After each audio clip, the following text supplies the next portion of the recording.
Good day everyone and welcome to my channel. How are you guys? Hope you're doing okay. Me, of course, I'm definitely fine. Today, I am going to share to you some of the comments that I had from the past video that I did about Patricia Magtanong. So, babasahin ko sa inyo yung mga komento, yung mga different comments mula sa video na ginawa ko tungkol kay Patricia Magtanong. These are just based on my video that I made. Again, I am gonna be getting those or reading those comments from my iPad right here. So, ito yung video tungkol kay Patricia Magtanong. So, this time, babasahin ko sa inyo yung mga komento, yung mga magagandang comments at meron din namang mga nasty comments, you know, from the netizens. Syempre hindi talaga natin maiiwasan na tayo ay mapukol o malait ng iba't ibang mga netizens dahil yung iba naman kasi kaya nila nilalait yung isang kandidata dahil meron silang manok na gustong-gusto nila at feeling nila yung isang kandidata na to ay magiging hadlang para makamit yung corona ng kanilang manok. Sometimes ganoon nang nangyayari. Pero minsan medyo may katotohanan naman siguro. So this time, guys, I'm gonna read to you the comments that I've got from the video that I did about Patricia Magtanong. Isa siya sa mga front runners from Binibining Pilipinas 2019. Okay. Andito yung mga comments. Yan, nandyan. Pakita ko sa inyo. Ito yung yan siya. Kay Patricia Magtanong, Binibining Pilipinas. Ayan. Dito ko siya kukunin. Sasabihin ko sa inyo yung mga, babasahin ko sa inyo yung mga comments nila at nasa sa inyo na kung totoo ba ito o hindi. At gusto kong malaman kung sumasang-ayon ba kayo sa mga komento ng ilan sa ating mga nag-comment dito sa video na ito. Write your comment below para malaman naman natin ang inyong mga opinion, okay? Ang una nilang, ito yung mga comments. So far, meron akong 203 comments mula sa video na ginawa ko tungkol kay Patricia Magtanong about her advocacy, her height, her age, and stuff like that. So, ito yung mga comment nila. Yes, definitely the strongest candidate for Miss Philippines Universe. Hannah Arnold for International, Aya Abisamis for Supranational, Samantha Bernardo for Miss Globe. So, ayun, isang magandang komento dahil gusto nila na maging pambato ng Pilipinas si Patricia Magtanong for Miss Universe. Okay, yung iba pa dito, nababasahin ko sa inyo. It's not entirely about the pretty face, but height, body, figure, and degree. It's most about how strong you are as spokesperson in fighting for your advocacy. We will hear you, ladies. Totoo naman kasi ngayon, sa panahon ngayon, hindi na yung ganda-gandahan ka na lang. Kailangan may laman yung utak mo. Pero hindi naman kailangan na magna cum laude ka. Kailangan lang meron ka at least common sense, di ba? To be a spokesperson ng Miss Universe organization at meron kang very relatable personality. Hindi pwede yung pag Miss Universe kasi hindi pwede na parang mai-intimidate sa yung tao. Gusto ng Miss Universe organization ay yung kandidata na parang madali nila ma-reach out, yung magaan sa puso ng masa, yung hindi sila mai-intimidate pag nakita nila yung kandidata.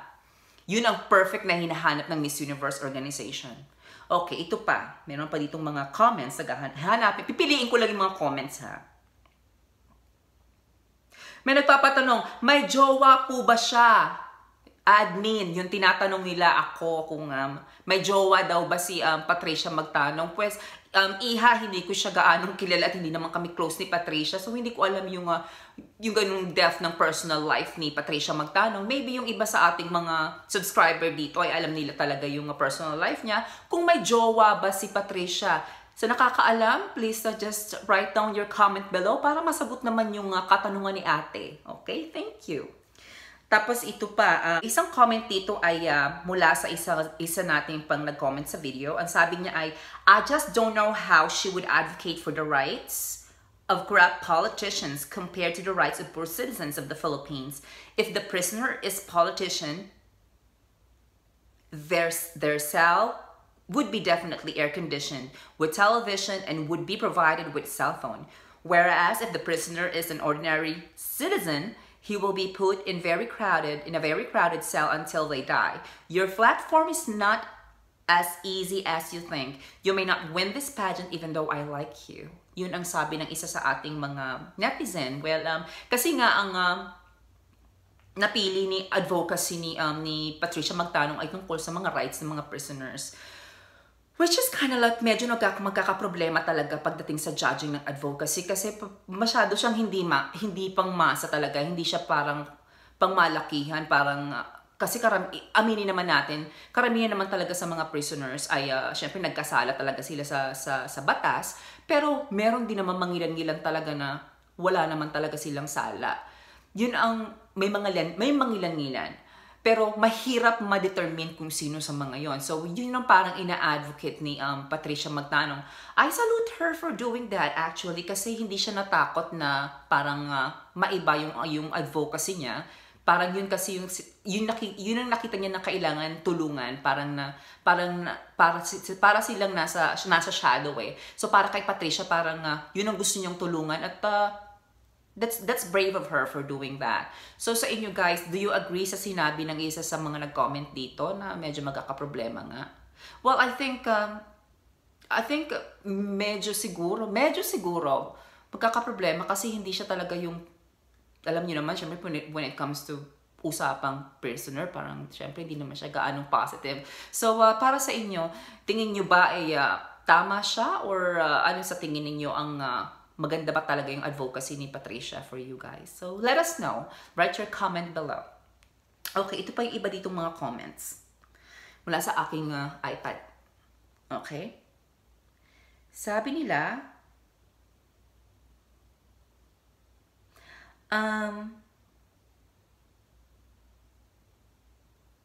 if she performs well, special in question and answer, the most important in the pageant, she must be confident. Her grooming, she must be beautiful inside and out.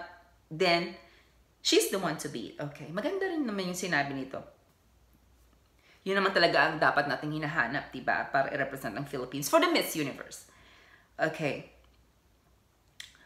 Ito yung isang comment. Sabi niya ay, malungkot ang mukha niya, hindi siya beauty queen material. Kailangan pa-improve lahat ng aspeto. Go, go, go, training pa more para ma-achieve mo din. Yun ang sabi niya. Yun ang comment niya tungkol kay Patricia. Ayun, malungkot daw yung mukha. Dapat kailangan ng, siguro lagyan ng smiley. Yun ang sa tingin niya. Yun ang opinion niya. Yun ang opinion niya. So, agree ba kayo na medyo malungkot ang mukha ni Patricia? Write your comment below. May iba pa dito. Sabi niya, also, didn't we learn our lesson in the past? We had two lawyers from UP who were both Miss Universe Philippines, Zoraida Angdam and Teresa Licaros, and both failed to deliver, not even in the top 15. Buwahaha. Kaya tigilan nyo na yung pa-lawyer at pa-UP na yan. Walang guarantee yan. Yun ang sabi niya. Okay? So, may point naman siya kasi yung mga pinadala natin talaga na mga nagtatalinuhan, nagkakatalinuhan talagang mga cum laude pa, pero hindi naman talaga pumasok sa top 15. So, may point siya doon. Alam nyo yun? May point siya talaga doon. I agree sa sinabi niya. Pero ang masasabi ko lang, ang fate naman ni Patricia Magtanong ay iba naman siguro sa fate nung iba nating kandidata. Pero may point siya. So sa mga magtanong fans, i-depensa nyo yung sinabi niya tungkol kay Magtanong na talino nga siya. Yung iba nating kandidata dati matatalino, wala namang nagawa, nga lang sa pageant, di ba? So i-depensa nyo kung sa mga Magtanong fans, kay Patricia Magtanong fans, kung maiiba nga ang fate ni Patricia. Okay, maganda yung point na yun. Kasi nangyari na eh. 2 beses nga naman. Okay, next. Next, sabi niya, naku, hindi maganda ang aura niya. Sa mga picture, mukha siyang haggard. Pakiayos naman yung mukha. Mamaya, bawal ang simangot. So, parang sinasabi niya, simangot lagi si Patricia. Yun ang sabi niya. Ako, binabasa ko lang yung komento dito, ha? Okay.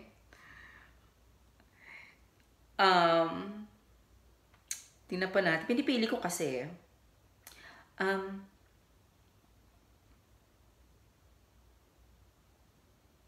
Sabi nitong isa ay, nowadays, it's not all about what you say, that matters. Being relatable is what it is. It's true. Like nga nung sinabi ko earlier, you have to be relatable sa masa. Hindi kailangan na super talino ka o super ganda ka. Kailangan na nakaka-relate ka sa masa. Nakaka-relate yung masa sa'yo. Diba? Ito, another comment. Panalo yan pero medyo feeling ko alanganin ang advocacy niya. Maganda pero di lahat makaka-relate kasi mga taong bilanggo sila, mga nakagawa ng krimen. Tapos bakit niya ipagtatanggol? Medyo need ng konting education and elaboration of awareness sa mga tao kung ano ba yan. Dapat convincing yung points of view niya. Dito kasi, pag hindi baka yun paikatalo niya. I suggest na elaborate niya mabuti yung purpose for her global audience. Ayan, I don't need to explain anything. So it was direct to the point yung sinabi nitong isa sa ating mga nag-comment dito. Yung medyo napapansin ng mga netizens na medyo mahihirapan siya sa kanyang advocacy na napili.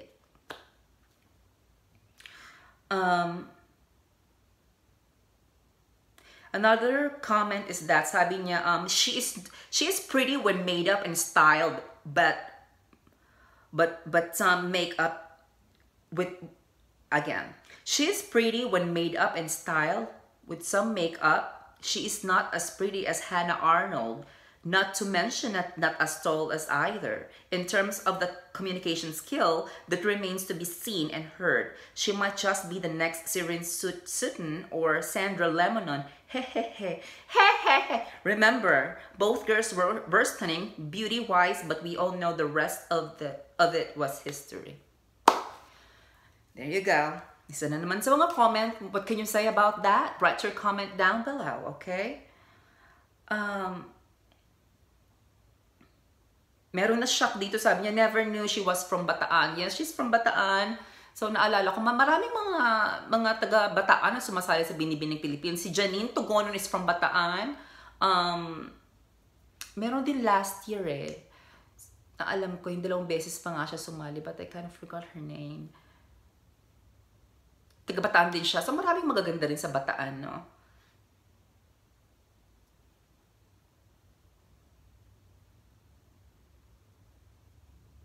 Another comment here, sabi niya, darling, you and I honestly know our instinct plays a big role in life. That Hannah is the best bet for back-to-back win for the Philippines in Miss Universe. Catriona set the bar so high, only Hannah Arnold is the one to beat for Miss Universe Philippines. Line all these girls as soon as they wake up in the morning and you'll see, after all, face is still the basis for any beauty pageant. Let's cut the BS, my 2 cents. Ayan, yun yung sabi niya. At tama nga naman kasi at the end of the day, Miss Universe is a beauty pageant. So kahit na gaano katalino o ka-sexy, mukha pa rin talaga ang babasihan. Diba? So parang totoo naman si Hannah Arnold is beautiful. Magaganda silang lahat, pero sinasabi nitong isa ay wala silang panlaban kay Hannah Arnold dahil talagang likas na maganda na. Parang, I wake up like this, lagi eksena ni Hannah Arnold. Ayan, ganon. So, sang-ayon ba kayo sa sinabi ng isa nating nagkomento dito? So, if you are agreeing with that, write your comment below. And if not, write your comment below too para malaman naman natin kung ano ang inyong opinion tungkol sa matters na to, okay? At syempre, sa ngayon, ika-cut ko na muna kasi marami talaga ditong mga marami talaga ditong mga ito, bago ko tapusin. May isa pa dito. Sabi niya, siya lang ang pwede pantapat kay Miss Brazil. Ayan, yung Diyosa na si Miss Brazil. Mga basher, tumahimik kayo, sabi niya. Pag nanalo ito sa Miss You, lahat ng bashers nito gugulpihin ko. Ayan. Mga Pilipinong walang alam kundi mangoya, mamatay lahat ng basha kanya, maitim dila ako. Hala, Diyos ko, grabe naman. Grabe naman ito. Talaga na talaga siguro siguro isa siya talaga sa mga Patricia Magtanong fanatic at nagigigil siya sa mga negative comments for Patricia. Diba? Aray ko, bigla ako napakamot. Tapos, agree ba kayo doon sa sinabi niya? Siyempre, comment din kayo kung agree kayo. Ito pa, sabi nitong isa, definitely no. Yan ang sabi niya. Her styling is awful. Who cares if she's a lawyer or something? She acts like she is the big time. She is not that good looking. Hannah Arnold will push her away from the Bining Pilipinas Universe title. That easily. Yun ang sabi niya. Hannah is a mix of Pia and Catriona. So, ayan ang komento. Isa sa mga komento dyan. Andyan yung mga comments na mga binasa ko. Marami-rami sila. Pero as of now, agree ba kayo sa sinabi nung last commenter natin? Kung agree kayo, write your comment below. And if not, comment din kayo dyan para magkaalam-alam, di ba? Pero okay. At the end of the day, syempre guys, at the end of the day, gusto natin talaga ay kung ipadala sa Miss Universe ang pinaka-the best nating kandidata. Meron pa naman silang oras para mag-practice, polish yung mga areas na medyo kulang. So, for me, all I can say is that at the end of the day, I just really want the deserving one. I want to have the back-to-back talaga for the Philippines. Diba?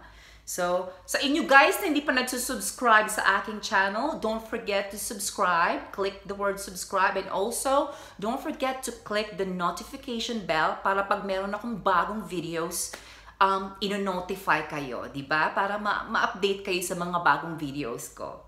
Okay? So for now, thank you so much guys for watching and have a good day. Bye-bye!